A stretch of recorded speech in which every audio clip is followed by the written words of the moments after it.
Assalamu alaykum hurmatli qarindoshlar. Golland tili grammatikasi darsimizga xush keldinglar. Biz bugun sifatlar bilan tanishib chiqamiz. Ya'ni bay, fuxilik, noun word. Bay, fuxilik, ya'ni bay, fuxin degan gap qo'shish degan gap. Ya'ni bay, fuxilik qo'shqili bo'ladigan, qo'shiladigan, ya'ni qo'shiladigan ismlar. Ya'ni bu sifatlar odatda jumlada tushib qolsa-mu, ishning bo'lmaydi hamda lekin cümlede qo'shilish orqali ismning oldiga qo'shish orqali shu ismninki har xil xarakterini, shaklini, sifatini texmbek yaxshi ifodalab beradi. Bizning bu darsimizni biz 3 qismga bo'lib so'zlaymiz. Bugun birinchi qismi. Yani birinchi qismida bu sifatning aniqlamasi, grammatikalik xususiyatlari, golland tilidagi sifatlarning grammatikalik qoidasi va modda ismlardan tuzilgan sifatlar bilan tanishib chiqamiz. Oldi bilan sifatninki bizning Uyg'ur tilimizdagi ma'nosiga qarab chiqaylik. Ya'ni sifat şeylarninki türlük belgi xususiyatlarini bildirgan so'z turkumi. Ya'ni u turlik belgi xususiyatlari deganda u balkim şeylarning ba'zi bir xarakterini, belgisini, rangini, shakli, holati, ta'mi, purqi yoki sapasi, psixikalik alohidaliklari degandek har xil xususiyatlarini bildirishi mumkin. Masalan, rang tushlarini bildirgan oq, qora, yeşil, qizil degandek. Yoki sifat sapa belgisini bildiradigan yaxshi, yomon, chiroyli, sat degandek. Yoki hajm miqdorini, tur shaklini bildiradigan ig'ir, yenik, uzun, qisqa degandek. Ta'm puruqini bildiradigan shirin, ta'mlik, achchiq degandek. Yoki mijoz, xuluq, kayfiyat, qiyofatni bildiradigan yavaş, muloyim, titik, sho'x, irodalik, jasoratlik degandek mushundaq har xil şeylarninki har xil rang, hajm, ta'm, mijoz, xuluqlarni bildiradigan mushta so'zlar sifat kitobi bo'ldi. Endi keldik sifatninki grammatikalik xususiyatlari. Birinchisi sifatlar odatda jumlada ismlarning oldida kelib, ismlarni aniqlovchi bo'lib keldi. Ya'ni ash ismninki ya rangini, ya bo'lmasa hajmini, shaklini degandek. Masalan, dik book, ya'ni qalin kitob, kitobninki qalinligini. In Hrot house, cho'ng uy deb uyninki cho'ng kichikligi, hajmi, sig'imini degandek. In witte yuruk, oq ko'ynak degandek ko'ynakning rangini. Yoki witte ball, top, oq top yoki ronda ball, yumaloq top desak shaklini degandek. Mushta ismlarninki oldida kelib aniqlovchi bo'lib kelalaydi. Ikkinchi xil grammatikalik xususiyati sifatlar jumlada erkin holatda kelib ham jumlaning eng oxirida kelib xabar bo'lib kelalaydi. Masalan, his book is thick desak, ya'ni bu kitob qalin. Yoki bu uy cho'ng, bu ko'ynak oq degandek bu jumlalarda yana sifat mushta ayrim holdami kelalaydi. Cho'qim kaynida ism kelishning hojati yo'q. İşte ayrim holatda kelalaydi. Uchinchi xil xususiyati ba'zi sifatlar jug'rofiylik joy ismlaridan kelib chiqqan bo'lib, bundaq ahvolda shu joy ismininki birinchi harfi cho'ng yozildi. Masalan, France Cas, ya'ni Fransiyaning erimchiki, Limburg Fly, Limburgning torti, Amsterdam Sıxıraxtın, Amsterdamның östаңлары yoki Qashqar Sıxıranat apıl, Qashqarning anari, Turpan Sidraufin, Turpanning üzümü degandek. Misalki Fransiyaning Limburgning, Qashqarning, Turpanning, Xotanning deganlarning hammasimi jumlada jug'rofiylik joy ismlaridan kelib chiqqan sifat bo'lib kelyapti hozir. Bunda ahvolida shu joy ismininki birinchi harfini cho'ng harf yozamiz.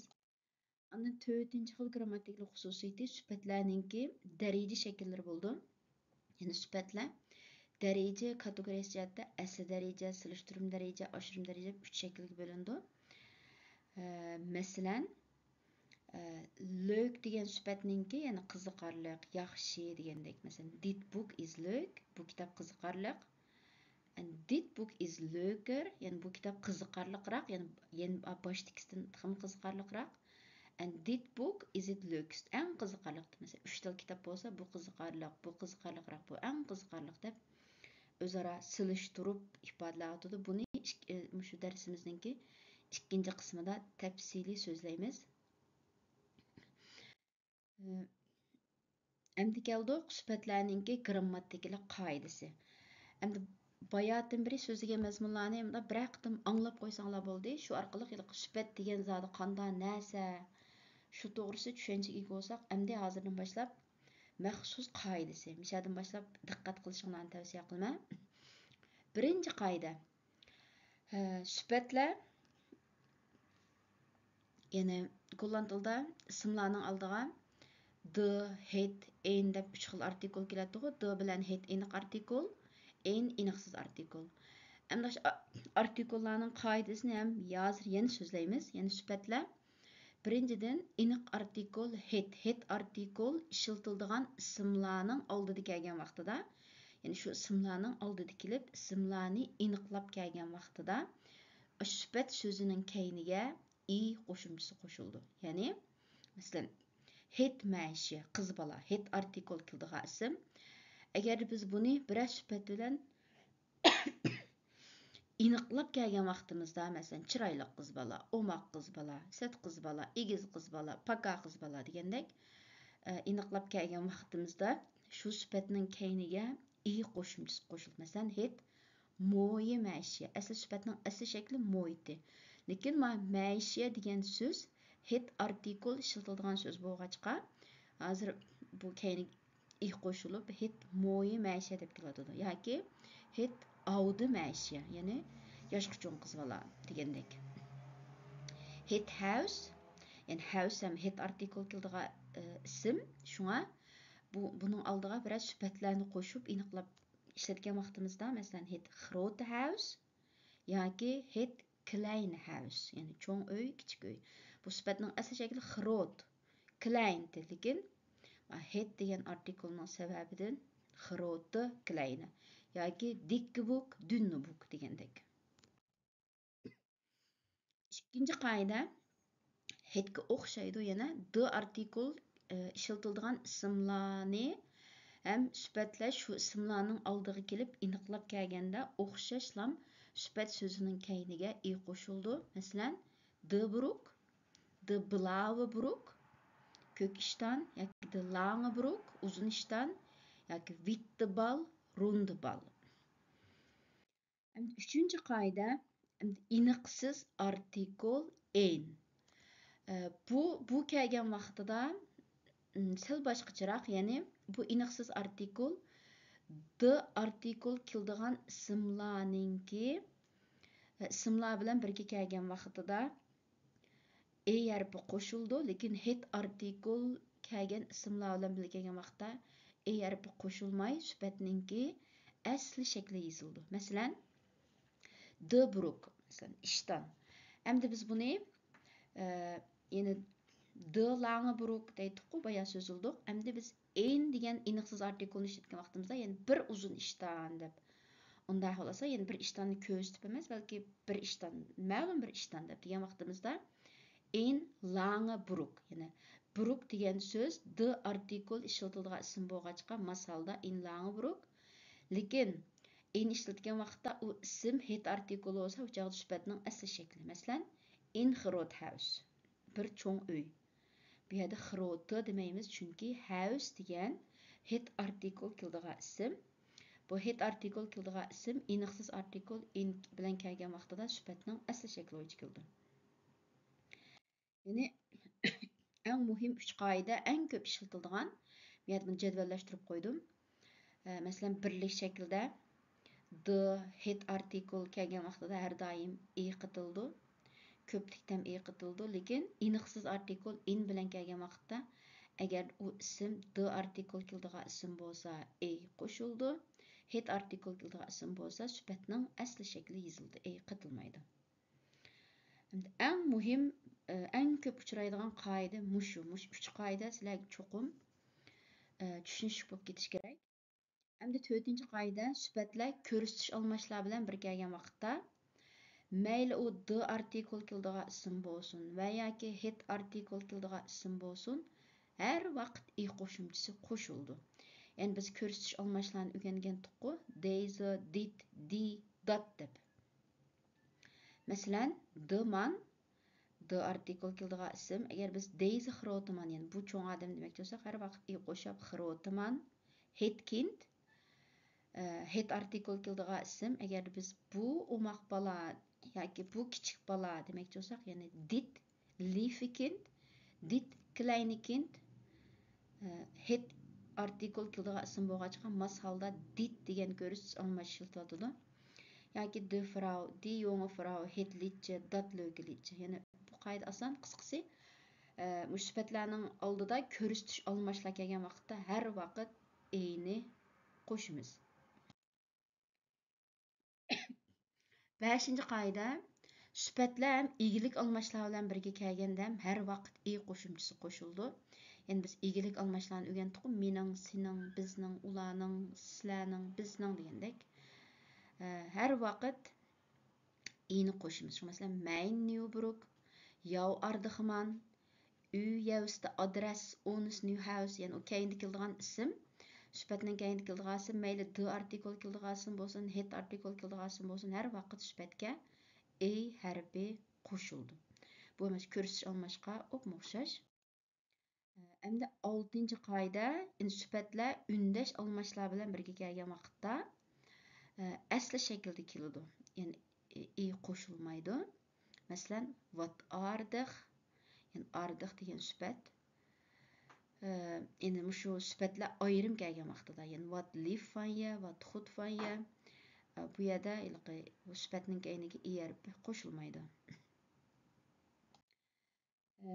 Endi bugungi darsimizning so'zlaydigan ikkinchi qismi modda ismlaridan tuzilgan sifatlar. Yani Golland tilida bir xil sifatlar bor, yana stoffiligi, bayfuligi nomortab, yani modda degan vaqtida masalan hozir masala jadvalda ko'rgandek beton, yog'och, mis, oltin, yung, ipak, tor, kumush degandek mushta moddalardan tuzilgan, modda ismlaridan tuzilgan sifatlar. Buning ikki xil qoidasi bor. Birinci qaida ko'pincha hollarda, odat 70-80% hollarda, agar biz shu modda ismlarini bir ismning oldiga qo'yib sifat shaklida ishlatgan vaqtimizda, sifat shaklida ishlatgan bo'ladi. O'sha ishlatgan vaqtimizda shu modda ismining keyniga an yoki an harfi qo'shiladi. Masalan, beton degan normal beton. Agar biz bu betonni sifat shaklida ishlatsak, u chaqda betonin miyat bir anni ortiq yozib qo'yaptimi hozir bayqadim. Yani betonin, masalan, betonin xibau, yani betondan yasalgan bina, beton bina, haut, yog'och.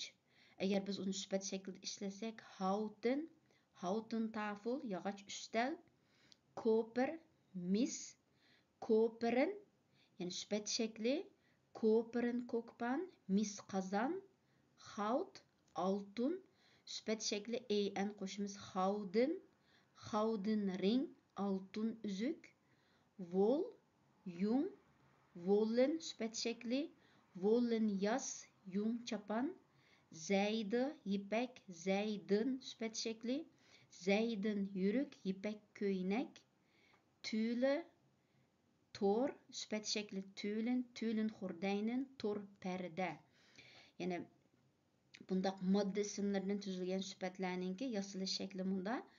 Bularga unda sifatning keyniga unda hech qanday qo'shmaymiz. Masalan, haut tafel, koperi, kokpan emas, balki an harfi yoki an harfi yoki an harfi qatildi. Birinchi qoida mushu modda ismlaridan tuzilgan sifatlarninki. Ikkinchi qoida ba'zi bir modda isimleri var.